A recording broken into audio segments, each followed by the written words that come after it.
Bagi yang suka melanggar peraturan parkir sembarangan akan dikenakan sanksi. Berdasarkan Perda Nomor 7 Tahun 2008 tentang Ketertiban Umum serta Perda Nomor 3 tentang Retribusi Daerah. Mobil gua hilang.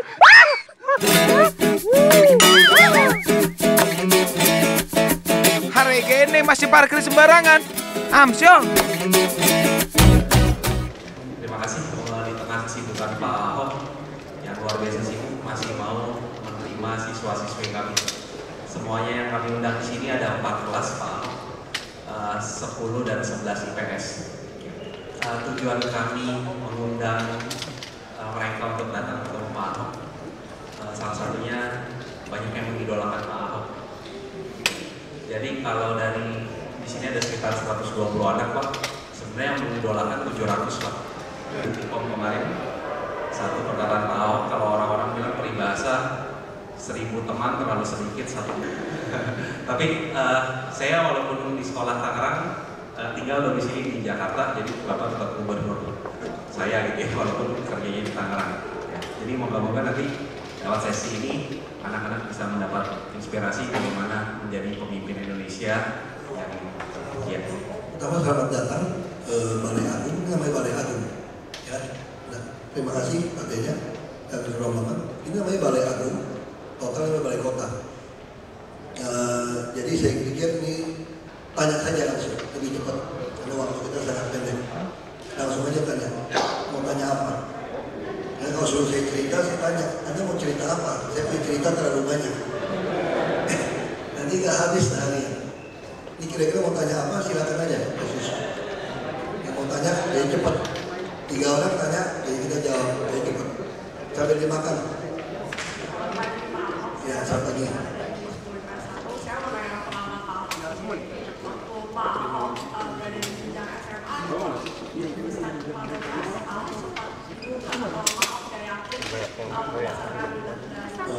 Saya langsung pilih IPA. Dari kecil saya mau jadi insinyur. Ya, supaya jadi pejabat bisa melintah-melintah. Saya itu nggak bingung. Saya dari kecil udah gampang begini.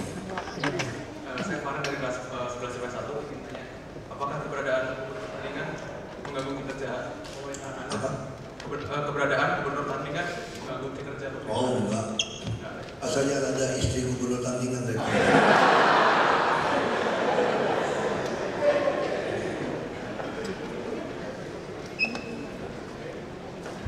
Saya Raditya dari 10 IPS 1. Pak, saya mau nanya Pak, gimana sih rasanya jadi pemimpin?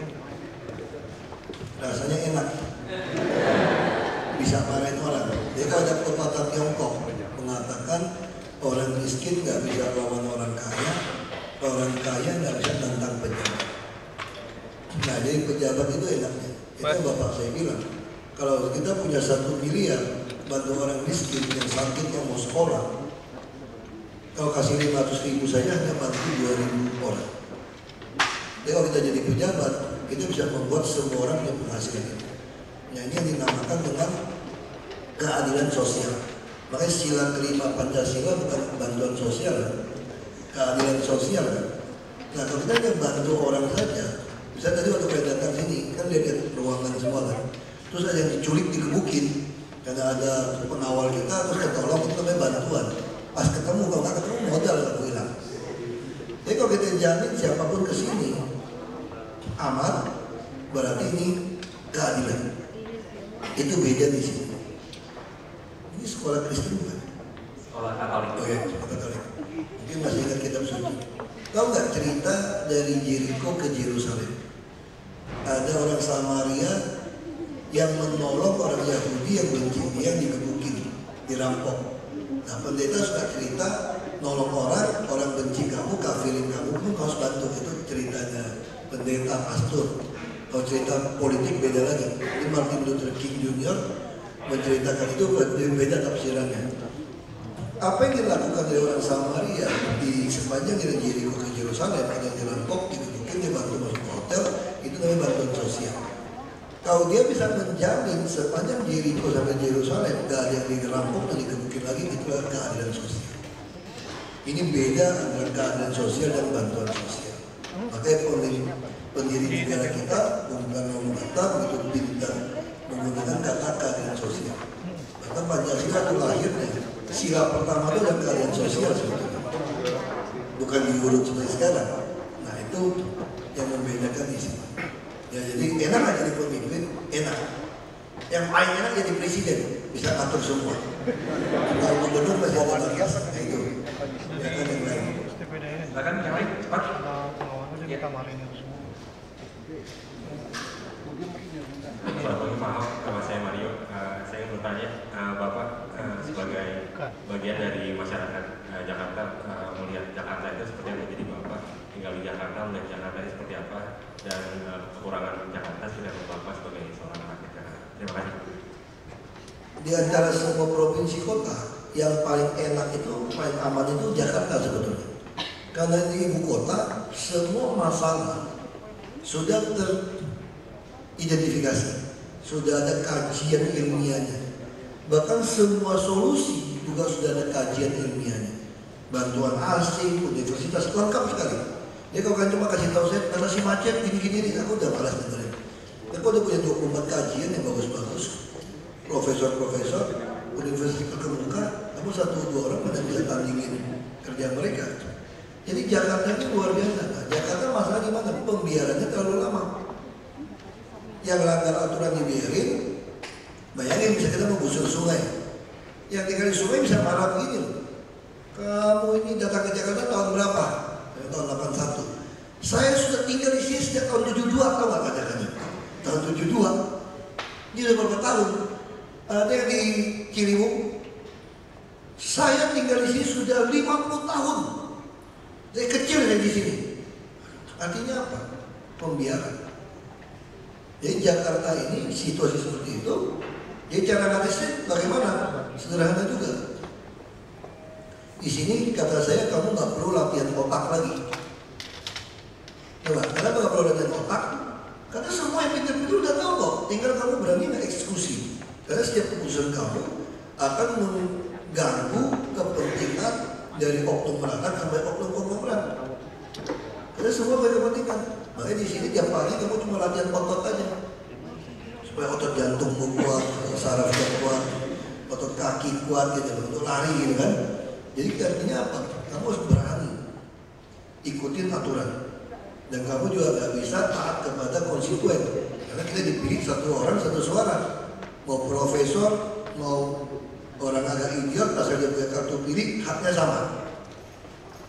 Jadi kamu jangan takut orang nggak mau pilih kamu, sehingga kamu akhirnya melanggar aturan. Sekarang nggak usah, ikutin aja taat kepada konstitusi, bukan konstituen. Mau jalanin, ya Jakarta ya seperti itu menurut saya. Kalau kita tegas, berani artinya itu taat kepada aturan ya, bukan membela si A, si B golongan ini dan tidak terima suap. Ini penting. Kalau kamu terima suap dari orang punya kepentingan, pengusaha, ini akan membengkokkan semua peraturan. Jadi kalau kamu tidak terima suap, tidak memihak pada siapapun, hanya taat kepada konstitusi, ini Jakarta mudah ditangani. Hadap-hadapan aja. Ya tentu kita doa, kalau kita terbunuh ya mungkin masih tunggu pengganti lebih baik. Tapi kalau tidak terbunuh, Jakarta pasti beres. Asal kita berani melakukan dengan baik. Kalau takut mati juga nggak menambah kita hidup lebih lama sehari juga kan? Ya untuk apa takut? Selainnya sama Tuhan. Baru Jakarta bisa beres. Ini pandangan saya soal Jakarta.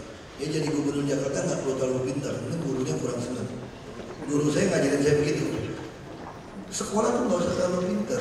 Biasanya yang pintar-pintar tuh balik lagi jadi dosen, profesor. Tapi kalau terlalu bodoh juga repot. Nah yang sedang-sedangnya biasanya balik lagi jadi donatur kampus gitu. Jadi pengusaha yang sedang-sedang aja. Ya ini nggak kau pintar-pintar. Ini usia berapa? 16 ya? Ya seumur anak saya nggak bisa. Anak saya juga 16 tahun. Ya sama. Kelas 11 ya? Ya sama. Ya, dia masih olahraga terus. Ini saya lihat bagus kok. Yang gemuk-gemuk ya. Masih lari. Kalau di push, kalau bisa dipaksa lari ya. Anak saya juga gitu olahraga terus. Gemuk-gemuk. Bully terus nih. Udah mulai keras, kalau tak takut yang perlu saya. Ini perlu. Ya, ada lagi nih? Ya silakan. Selamat pagi Pak Wong. Sama saya Caraka. Saya ingin tanya, visi Bapak menurut Bapak Jakarta yang ideal itu seperti apa? Sama halangan Bapak untuk mencapai Jakarta yang ideal itu apa saja? Ya visi Jakarta ya kita mau jadikan dia kayak seperti kota Singapura, Hong Kong atau New York, tapi yang manusiawi. Kita tidak ingin semua jadi begitu hebat, yang manusiawi dan tidak meninggalkan ciri khas kota Jakarta. Makanya beberapa tempat kampung seperti situ Babakan segala macam kita sudah putuskan tidak boleh dikonservasi menjadi gedung-gedung tinggi. Jadi Jakarta itu masih seperti big kampung, kira-kira gitu. Nah, dan tempat transportasi harus diberesin, harus seperti kota maju berbasis rel. Nah, hambatannya apa? Hambatannya cuma satu kok, saya sendiri. Kalau saya tiba-tiba takut miskin, terus mau terima suap, kalau Jakarta mau jadi 1 triliun itu gampang. Kalau 1 triliun ada deposito, tiap bulan kira-kira sekarang nih, lagi dolar lagi tinggi, hampir 7 miliar tiap bulan kalau menerima bunga deposito sebulan. Kalau tiba-tiba saya berpikir gitu, ya udah, nggak jadi. Atau saya takut dibunuh orang gimana nih? Kalau dibunuh orang gimana? Kita terlalu keras menegakkan. Atau diculik, takut bisa nggak jadi. Atau ketiga takut kalau nanti 2017 mau jadi lagi, kalau orang yang saya gusur-gusur, saya tegasin aturan, nggak milih saya lagi gimana? Saya takut nggak jadi. Jadi kalau saya nggak takut posisi, harta, bahkan nyawa, nggak ada hambatan. Makanya hambatannya siapa? Saya sendiri. Makanya saya pasang dalam pikiran saya di sini bukan soal kekuasaan, bukan soal posisi, tapi soal bagaimana melayani warga Jakarta supaya otak, perut, dan dompetnya penuh. Dan kemanusiaan yang manusiawi. Bagaimana semua orang diperlakukan sebagai manusia. Kalau dia nggak mau diikutin ya kita hajar aja, bukan hajar lah. Kita apa ya? Kita tertibkan. Itu susahnya kalau ngomong mulut, nurani sama hati sama otak sama. Saya punya masalah di sini. Ya kalau bilang sikat ya sikat. Ada polisi bukan sikat Pak, diamankan gitu kan. Nah, saya kurang bagus itu soal itu. Itu jangan ditiru gitu. Yang lain. Silakan yang lain.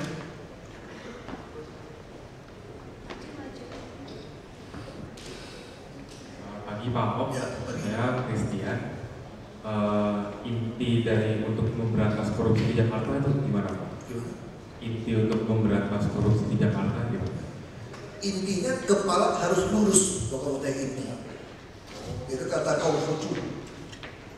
Kalau kepalanya lurus, maka bawahnya tidak berani tidak lurus. Maka orang Jakarta kalau berani pilih gubernur yang lurus, bawahnya tidak berani tidak lurus.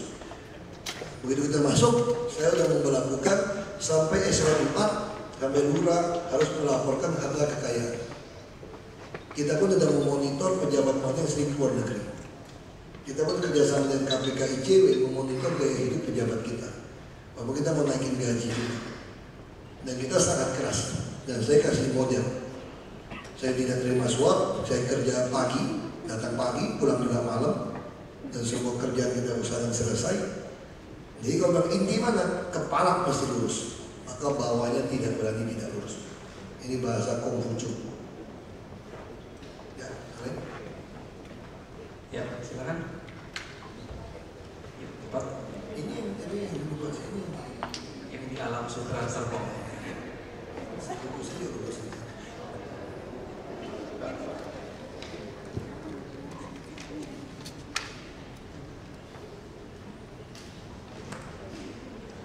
Tadi nothing tulus.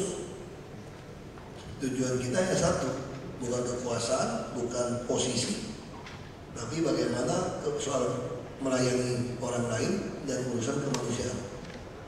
Soal posisi kita itu nggak peduli. Yang prinsipnya gimana? Jangan terima suap, jangan berpihak pada orang karena takut nggak dipilih, dan jangan takut mati. Mati urusan pihak Tuhan. Itu aja prinsipnya. Ya kamu mau apain pun saya nggak ada urusan. Kalau mati aja saya udah rela kok. Kamu mau gertak saya apa lagi? Mau nakut-nakutin saya posisi? Gak bisa. Mau nakut-nakutin saya supaya saya miskin? Gak bisa. Udah gak takut lagi, udah hilang gitu loh. Karena patokan itu tadi. Nah itu bagi saya Jakarta harus seperti itu untuk dikerjakan supaya bisa beres.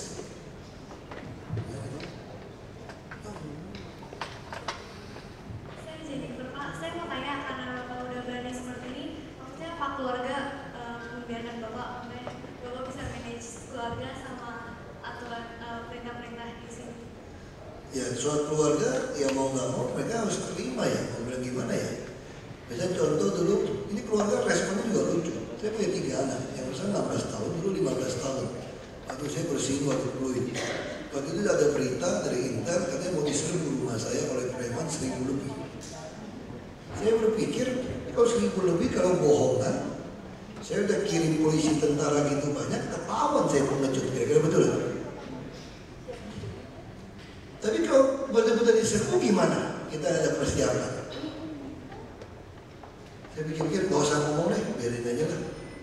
Kita lihat aja, tungguin. Tapi saya perlu ngomong sama anak saya paling tua, waktu dia baru 15 tahun. Saya bilang sama dia, malam ini mungkin kita diserbu, kira-kira gitu. Jadi bisa aja kita bisa ribut, kalau pengawal dikit bisa ribut kan. Ya kamu punya senjata apa, kamu isi aja lah, perlu beling semua gitu loh. Airsoft gun, semua gasnya di mana, ya pisau komando semua kan mesti siapin gitu kan. Anak yang pertama responnya bagus, kita fight sampai mati pak. Ini anak cowok kan, anak cewek 12 tahun, dia liatin kita. Istri saya udah diam-diam aja, saya udah kasih tahu evakuasi lewat mana gitu. Terus yang kedua bilang, kalau kita mati beneran gimana pak? Ya, pasal menurut Alkitab kalau kita mati pejah Yesus masuk surga, kira-kira gitu kan? Ya kita pasti masuk surga. Oh dia antara mau sama nggak mau. Yang anak yang cowok yang ketiga ada 7 tahun yang kecil cowok. Dia berkomentar gini, buat apa ke surga pak? Di rumah kita udah kayak surga pak. Nah ini respon 3 anak dan keluarga, ya kan? Jadi saya cuma bilang sama istri saya, anak saya, kalau memang Tuhan izinkan saya mati, ya toh kita juga gak bisa melawan juga toh. Nah kita udah di sini. Kalau kita pikir kalau kita lakukan tugas ini selesai lalu bisa mati, satu-satu cara kita berhenti aja. Kita berhenti dong. Orang tanya kenapa berhenti jadi gubernur? Takut mati. Nah kamu hidup mungkin belum tentu juga hidup lebih tua loh. Bisa kecelakaan, bisa sakit, mati juga kan. Tapi seumur hidup orang akan mengenang kamu mau hidup jadi gubernur karena takut diancam orang mati. Anakmu, cucumu akan nanggung tuh, itu turunan pengecut. Kalau kita didikan mati, oh kita jadi legenda. Makanya saya bilang sama istri saya, mungkin kalau mati jangan dikremasi ya. Ya kalau dikubur kan cacing masih lumayan makannya, nggak kalau kremasi kan nggak sempat. Yang penting kuburnya kirim ke Belitung. Kenapa ke Belitung Timur? Ya minimal kan nambah 1 situs wisata kan. Kayaknya ngefans pengen tahu dong kuburan Ahok di mana ya kan? Saya pengen tahu rumah Ahok di mana kan? Saya pengen tahu kuburan Ahok di mana kan? Nah kalau kita jadikan Tuhan mati muda pun ada bagusnya juga. Saya ini pengagum Gusti dari kecil. Waktu saya 7 tahun Gusti meninggal, saya nangis. Saya masih ingat. Waktu itu tangga saya menikah dapat berita radio. Sampai sekarang Gusti ya segitu aja umurnya 33. Saya nggak pernah tahu umur tuanya kayak apa. Kalau tuanya dia 73 kan sekarang. Orang diizinkan Tuhan mati muda ada bagusnya juga. Kamu nggak pernah tahu muka tua saya kayak apa. Nah jadi kita nggak tahu. Hidup ini ya kita nggak tahu. Bagi saya keluarga disana. Nah yang paling penting ya bila asuransi yang agak gedean gitu loh. Nah saya waktu masuk ke pemerintah saya panggil orang asuransi saya, tolong dinaikin kira-kira anak saya bisa kuliah bisa apa. Wah dia periksa saya semua, dia pikir mau bunuh diri atau apa nih kok naikin. Saya bilang enggak, nah saya kira itu aja. Prinsipnya seperti itu. Nah lalu anak gimana? Kalau anak kita diculik orang takutin gitu kan. Nah, anak saya kecil pun itu lucu, ini pengalaman cerita keluarga. Dia naik mobil, numpang sama teman. Ya kita kadang nggak sempat jemput dikit sama teman. Lalu udah mulai malam, anak kecil kan teman-teman suka nyalain lampu. Ini naik Harvard kalau bisa lari-lari di dalam, ini numpang teman, nyalain lampu, terus si mamanya yang temennya bilang, jangan buka lampu loh. Jadi orang-orang di luar jahat bisa lihat Anda, bisa bahaya. Terus anak saya dia langsung komentar, iya saya tahu, kalau mau ditangkap pun pasti saya yang ditangkap duluan. Kenapa? Karena saya anak Ahok katanya. Jadi anak saya pun sudah siap mental untuk terima seperti itu. Kita nggak ada pilihan. Selama kalau kita berpikir, Anda bisa jadi gubernur juga, mau mimpi apa juga nggak bisa dapat kok. Ya sudah. Nah saya cuma percaya itu aja. Tuhan itu baik dan berbuat baik. Dan kalau Tuhan anggap saya setia, pasti Dia percayakan tugas ini kepada saya. Ini yang saya pegang. Udah, saya jalanin saja udah. Kalau mau minta juga nggak dapat. Orang udah nyogok-nyogok kemana-mana juga nggak dapat jadi gubernur. Ya udah, kita jalanin aja udah. Kalau memang harus seperti itu ya sudah. Toh pasti ada foto saya dari dalam jadi gubernur kok. Ya kenapa kita mesti pikirin? Nah kalau kita terus takut ya repot. Tapi kita perlu jaga-jaga juga. Ya minimal tadi dipukul sekali 2 kali masih belum tumbang lah kira-kira gitu. Nah, ya mesti jaga-jaga. Tapi bukan berarti kita sembarangan. Soal keluarga, ibu saya juga semua sama. Ibu saya juga ditanya dulu, aku enggak, yang mau bilang apa? Ini kerjaan saya keluarga. Nggak ada pilihan udah. Nah dengan cara seperti ini saya juga bisa tidur enak. Saya gampang tidur. Kalau saya pusing malah tidur saya. Kalau stres tidur lebih enak daripada yang aneh-aneh. Nah, jadi kondisi ini yang saya pikir, saya percaya ini bukan satu kebetulan tidak bisa ada di sini. Mati hidup tangan Tuhan kan. Nah kalau mati muda juga ada baiknya, mati tua juga ada baiknya. Ya terserah yang punya kita lah. Nyawa kita punya Tuhan kok. Kenapa kita mesti pusingin? Yang penting kalian jangan minum miras, narkoba. Itu mati memalukan nanti. Overdosis memalukan. Kalau mati dibunuh orang sedang melaksanakan tugas negara, menegakkan konstitusi, pahlawan kita. Ya kan itu satu membanggakan. Kamu nggak bisa beli cara mati saya. Jadi teman saya bilang sama saya, ngapain lo gini-gini? Terus saya tanya, kamu orang kaya kalau orang dibunuh orang mati, orang udah lupa. Kalau saya lagi beresin Jakarta, diizinkan Tuhan mati terbunuh, saya kira sampai 100 tahun orang masih menang nama saya. Mungkin masih banyak orang yang jadikan Ahok fans club, udah meninggal mati, dia ikutin. Terus YouTube-nya semua diputar-putar. Sama kayak saya sekarang, saya masih putar-putar film Gus Dur. Jadi kalau gitu saya masih nonton. Dari kecil nonton saya ulang.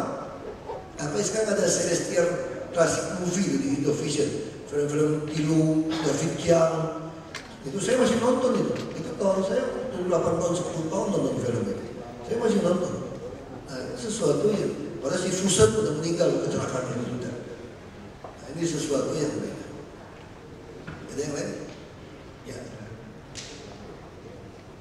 Jadi sampai jam berapa ya? Sudah jam. Saya sorry kegeser semua. Karena 10 pagi Pak. Saya bilang Pak, saya akan nanya nanti Bapak sebagai gubernur ini mengharapkan apa dari kita masih generasi muda ini? Apa harapan dari sana? Ya harapan saya kalian mau jadi politisi. Ya minimal jadi pengusaha yang baik, jadi politisi yang baik. Kalau demokrasi yang kita pilih, orang baik tidak masuk ke dalam, maka orang tidak baik yang berkuasa. Itu kenapa saya ingin masuk merebut kekuasaan. Karena kalau kita bantu orang miskin 1 miliar, 2.000 orang habis. Tapi kalau kita masuk ke sini, kita punya ratusan miliar, ribuan miliar untuk membantu orang tanpa kita curi. Dan kalau ada panggilan untuk masuk ke dalam untuk perlawanan, ya siapkan diri. Itu harapan saya seperti itu. Nah, kalau orang Jakarta, harapan saya, kalian juga bisa bantu memonitor. Kita lagi launching Smart City. Ada di Android, bisa ambil di Play Store-nya, ada Clue, ada tulis Jakarta Smart City, itu bisa dapatin itu, ada download, itu bisa kasih laporan. Terima kasih, waktunya memang sudah habis. Kita akan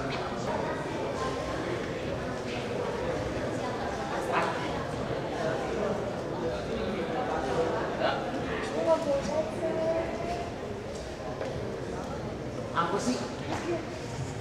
Santai aja lah. Ya santai dong. Ya diem aja tuh. Siang tadi.